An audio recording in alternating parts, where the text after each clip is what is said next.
After 3 months of painfully slow progress, the Ukrainian counteroffensive is gaining some momentum. Near village of Robotyne in the south, Ukrainian troops penetrated first of Russia's 3 defense lines. Now they are attacking the second. If we had had this talk 2 weeks ago, I would have been a little more pessimistic, says Trent Maul, director of analysis for the U.S. Defense Intelligence Agency. His breakthroughs in the second defensive generation, actually quite remarkable. Will Ukraine be able to get past it and beyond the third line before the shells run out and winter comes? Mr. Maul, whose DIA office on Potomac River periodically rocks as the presidential helicopter Marine One travels back and forth from helipad next door, is tasked with answering such questions. Lesser known than the CIA, its mission is to take military action against America's enemies.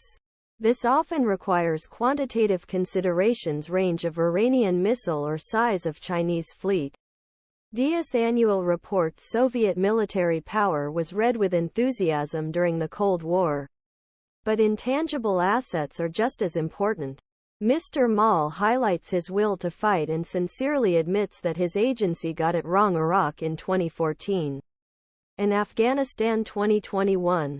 When U.S.-made armies collapsed almost overnight, we thought Afghans would fight by the end of calendar year and try to heroically defend Kabul, says Mr. Maul. Instead, they basically endured pretty quickly this experience, as Iraqi military evaporated against the Islamic State group, led DIA to overcorrect in deciding how Ukraine would perform when Russia invaded last year. We had a similar notion that on paper they were overwhelmed. It has proven to be a teachable moment. Mr. Maul is rocking a 40-page craftsman's note, released this January, which re-examines how the agency measures a country's will to fight. The article highlights how national factors can affect the battlefield. It points to importance frontline leadership, whether an army has the spirit of unity, strength command control, and ongoing logistical medical support. Such things were neglected because of the assumption that the Ukrainian leadership would quickly fall behind and be defeated.